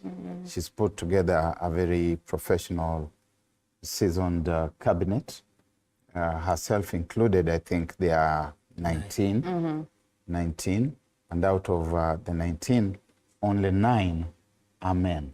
The rest are women. This is going to be a good litmus test for the continent. Of course, we are familiar with the fact that most of the African people of Namibia wallow in poverty, and that there is structural, you could call it structural violence or structural imbalance that dates back to the colonial days. Yeah. We know that Namibia, when it was called Southwest Africa, first went to the Germans. Then, of course, when Germany was defeated in World War I, in fact, even just before they were defeated in World War I, around 1915, it passed on to South Africa. The apartheid regime took root there, such that about 99% of the land belongs to 1.8% of the population, which is white.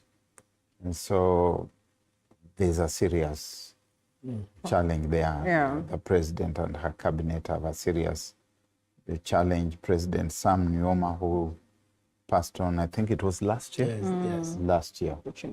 He tried, but challenges the second president the same. And here you are. But I think it's a good effort.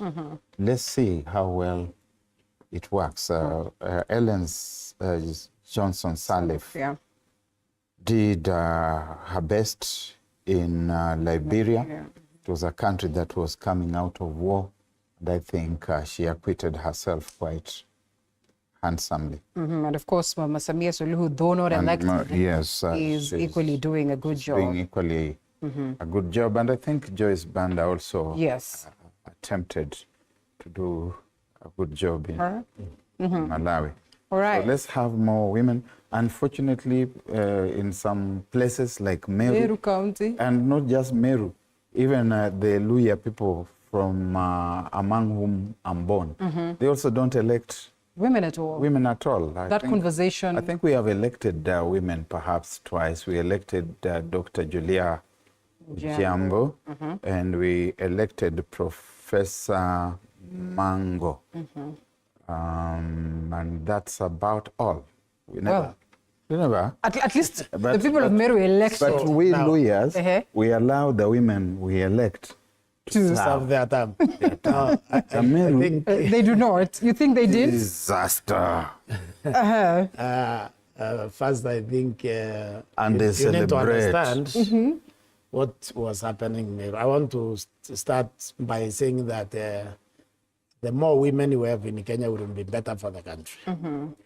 Because women are more loyal than men to the country, really. Even the friendship of women is less self-serving than that of men. So when we talk about patriotism, you can expect women will be more patriotic to the country. Because we remember all this corruption. The Nuremberg, for example, it was Jacinta Mwatela who refused what the men were doing, and they told us. So women have been better than men historically. In the Bible, Jesus and 12 disciples men, and the 3 women in his life. When he was in trouble, the men ran away. Only the women who were left came. In fact, they are the ones even discovered that he had resurrected. So if the country has more women, even this corruption will be less. Now, in the Meru, what you said is Meru doesn't dislike women. It's not exactly true. They are not even Meru. Women, they are not even Meru until they are married. We have women sub-chiefs. We have women sub-chiefs. We have women priests in the Methodist Church. which is basically more Meru kind of. Yeah. So Kawira was managerially challenged. I supported her during that election myself. Okay. The only professional actually who ever supported her. But she was very combative. Okay. She wanted, you see, sometimes there are wars you need not to fight. Yeah. But she was fighting all of them. So I think you can't judge Meru by Kawira. Okay. And Anorita, You Karim need to Njeru. find even that one. Me, I don't know that one. I was very young. But the Kawira. At least you should have read history. The Kawira, I know you can't judge. I think Kawira was managerially challenged. Right. There's a lot of women with the responsibilities in Meru. Even culturally, what he was mentioning, that women are not Merus, that is not bad. That's a cultural being that makes women, when they are married, they automatically Meru. Okay. Even if they are married from other communities. It's just that the Merus have a concept that women don't have a tribe, which is the concept we should all have in Kenya. Because the women, they can move anywhere. And I do not want to speak for the women. And they build where they go. Oh, and they do it good. Yeah, and they do properly. They fit. So that concept is not bad for national integration. Yeah. It's a good one for national integration. But I can tell you, I want to agree with my friend here. This country, when it gets a significant number of women leadership, women who don't want to be men. Because the problem is when women want to be men, they become worse than men. Okay. You see? So you need women who want to be women, because you look at Finland, the country is doing well. New Zealand, the country is actually ended by women. But those women, they remain women. They remain nurturing, they remain loving. But once a woman decides to make herself a man, she will mess up society. Are you saying that that is what she decided? Is it done and dusted for her? I think it is. I mean, I don't see how she can overturn get back. Of course, she can run the next election if the case. And I mean, she still has court levels to exhaust as long as as well. the case is in court. Yes. Article 193, sub-article 3 says that you have to exhaust all appeals and reviews. Okay. So she's still innocent. Okay. And as long as the case is pending, she can even offer herself for the next election. Interesting. But I don't know. I can't judge how the Meros will vote. She will beat the men again. Because remember, that, this is not about beating the men. People who have impeached her and who have been celebrating, and you saw those celebratory jamborees, they were men, male chauvinists, and it was very embarrassing, Professor, that people, even from the Senate, from Parliament, the entire Assembly, professionals, men, against one woman. Yeah. It's extremely... You know, there's a principle in governance that you cannot go over. You need to understand the people under you. Okay? Kawira did not understand the Meros. Right. I think the last thing you want to do with the Meros is to pick a fight, because they will not stop. Okay, they have to they go for the other thing people are not understanding. Did not pick a fight. Oh, she did. Kawira was elected by the people in August 2020. She was impeached 3 months later. Almost immediately. 3 months later. And I can tell you why. What the people need to understand about Meru, if this country, this Kenya, was occupied by Meros only, hey, that would they be would have impeached William 20 times. Is he that bad? No, they don't tolerate. They don't know how to tolerate missteps. No, they can't. Linda, you saw that Mithika Linturi. They don't tolerate missteps. Mithika Linturi was supposed to impeach, what's her name, Anne Waiguru. And he ran away. So it is not possible. He just ran away. Whatever prophecy says is not. The Meru in him just ran away. He disappeared, and people were waiting in Parliament. There was no Mithika. Let me ask, where does Justin Biden Muturi come from? Embu. So Embu is part of the mountain. It's a part of the president is supposed to visit the mountain. But why is it that the president is finding it very difficult to crack his whip on on Justin Biden Muturi? Or could it be that he has fears of purging with the mountain? I think I understand the corner the president is. When I look at it, it's not that he fears the mountain. First of all, I think the president will be very welcome with the mountain. Is it? Yes. Okay. In fact, I don't even think you will hear them saying Ruto must go. There's you need to know that the former deputy president had a meeting this evening. It is not in their character. So why then are you saying the mayor would impeach him? It is not in their character to know, for you to know how they think. Okay. Oh, I see. So the president will have a fantastic time over there. Okay. Thinking that all is well. Thinking all is well, because they want you to know this is our plan. Thinking. And they also know that the election will come and they will have their say. Okay. So they are not going to do that. But I think the reason why the president may be having problems in dealing with Muturi, it may be something outside Kenya. You know, we want a seat at the Human Rights Council in Geneva. I don't think that person was seated. Okay. And I think there is a problem with those guys because these young people, they are so brilliant. They have been informing everybody what we are doing here. Now, if Muturi comes and tells the country that, wait a minute, this abduction thing, we need a solution. And then you fire him. Then you have confirmed that indeed you're part and parcel of this gimmick that is playing on. I think that could very well be where the president is having. That's what I think. I don't think he's fearing them to do what. What can they do to him? I mean, the president can fire everybody today. Nobody's going to do anything. Yeah. The power the president has is huge. It's very big. In terms of dealing with his cabinet, because he's given that power by the Constitution. He hires and he also fires. So he can do it. I think there has to be something else outside here that is now making him slow down. And maybe we are seeing a president who's upholding democracy and allowing for... No, yeah, exactly. Allowing the internal dissent. Absolutely not. President William Ruto is not democratic at all. Let us not flatter him. Okay. With that, you have seen the purge in the two houses of parliament, people who are dissenting. You have seen how they have been removed from very critical positions in parliamentary leadership. You have seen parliament itself being whipped from State House. So let's not talk about democracy. Let's not flatter him. Let's not flatter him with that.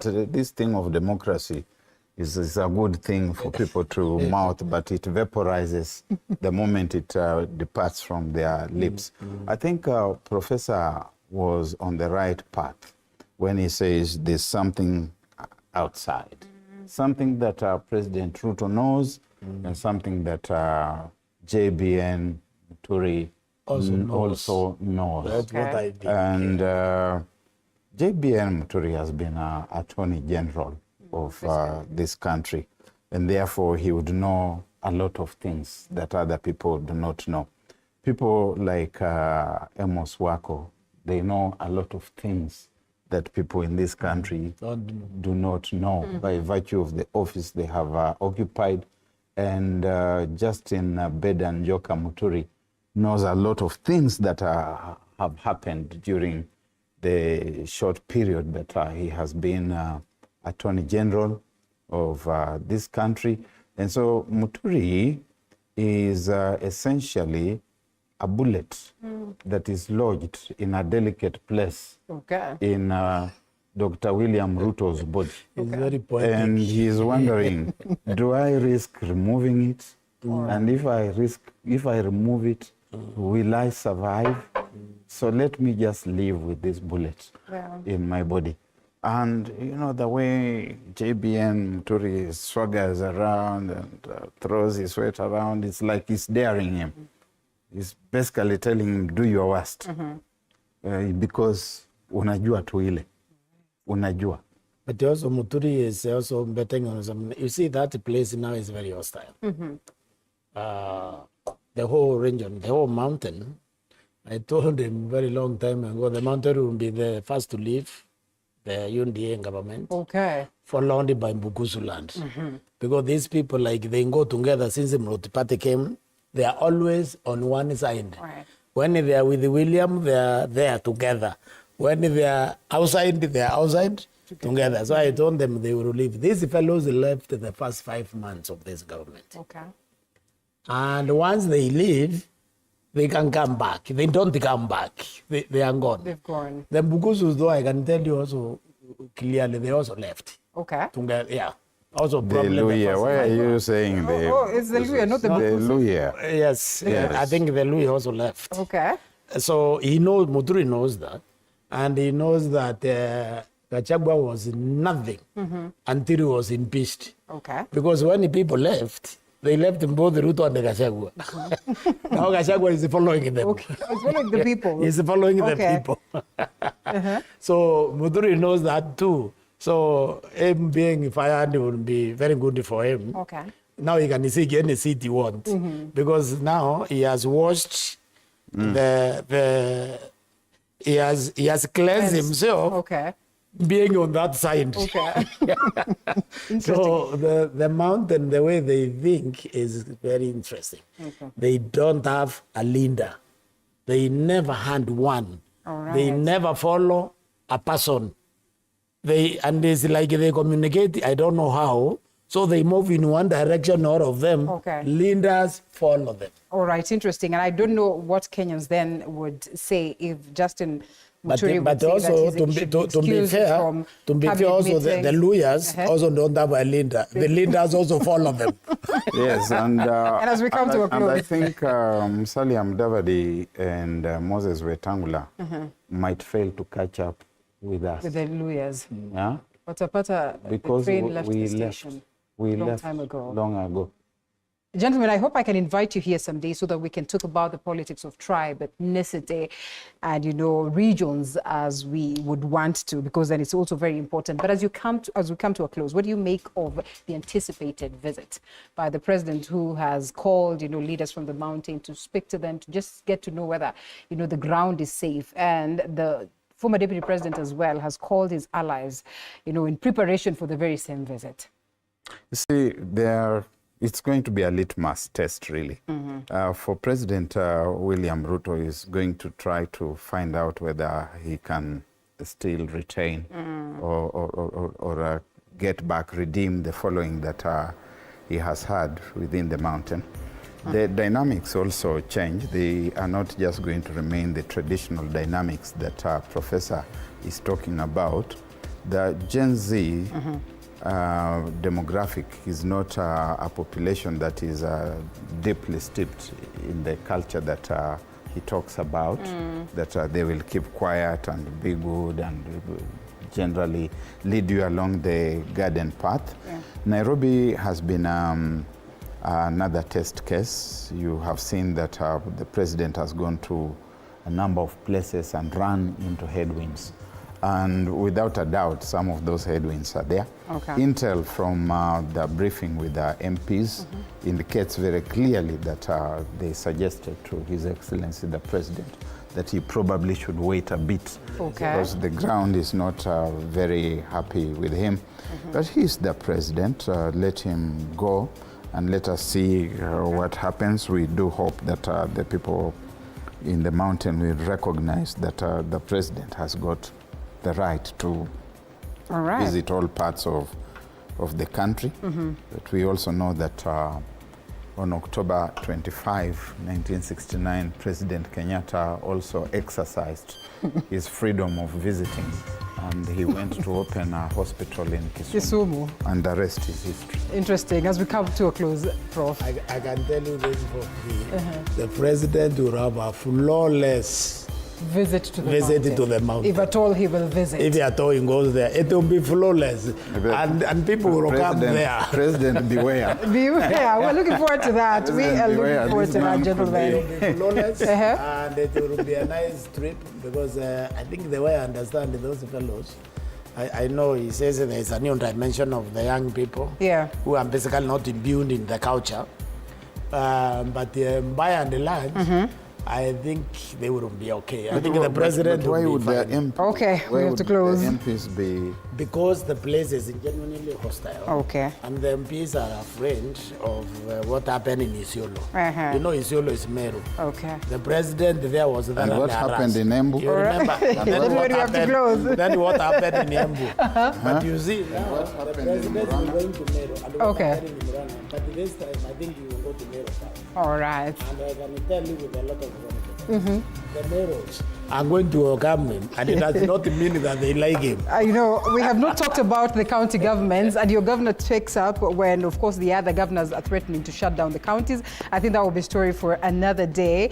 But to appreciate the people who are watching from home, Mark Ogutu Steve says, Prof's comments against women wanting to be men in how they do things is totally out of place. Women must be allowed to be whatever they want, including thriving in politics and other leadership positions in the country. Women's rights are human rights. He missed the point. Okay. Was making. All right, Dominic Mwenda says Merus and Maasais are the same as, of course, are the same. They can be ruled by women. And of course, Kefa says the panel is biased. I hope we can invite you, Kefa Odhiambo, some other time so that then you can come and balance the conversation. But gentlemen, we must close it at this very point. I appreciate your time and your contribution to this great show. And of course, you back at home, Asante Sana, for always keeping us company. We must close at this very point as we look forward to have you some other time. That is next week on Sunday. Dr. Barak Muluka, Strategic Communications Advisor, as well as Professor Gitili Naituli, Professor Management and Leadership. Asanteni Sana for the great insights. I look forward to see you again some other time. My name is Linda Alela. I appreciate the entire team that has made the broadcast a success, including our sign language interpreter, Rode Nyamai. We close it at this point. You have yourself a lovely night and weekend. Asante.